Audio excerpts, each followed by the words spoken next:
Okay, parents, let's chat for a second. So, picture this. What if the first time teenagers ever set foot in a car was also the day that they got their driver's license, right? Sure, maybe they've heard about driving from their friends, or maybe they've, watched it in movies or some online websites, or maybe even they've, done some virtual racing, but like actually driving a car or even sitting in a car or having any sort of real conversations about a car, they don't do it at all until the day that they go to the DMV and they take their driver's test. Like, that'd be wild, right? And very, very dangerous and unsafe. Yet, that's basically what happens when it comes to sex education.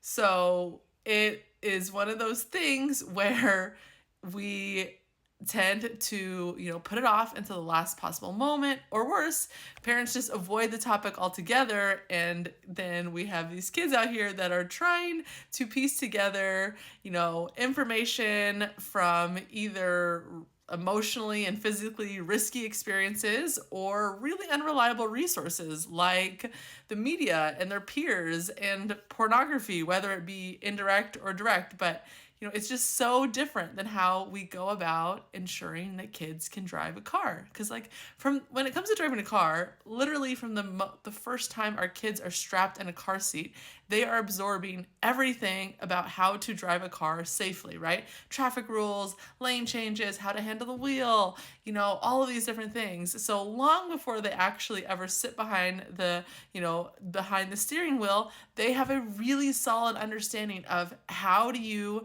drive a car, and not just the actual physical car, but how do you navigate the reality of driving this hunk of metal at very fast speeds in this, almost dance with all of these other cars, especially somewhere like in Southern California where we live with these literally thousands of cars, everyone's speeding, and you are figuring out how to do this because you've been observing this and you've been asking questions and you've been talking about it your entire life.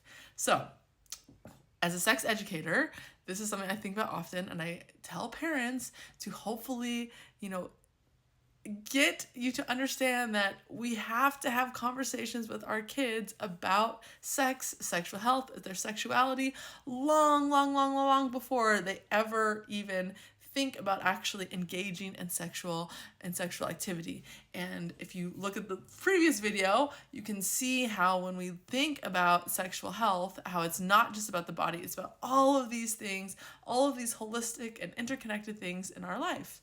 So as parents, I am pleading with you, please, let's flip this script.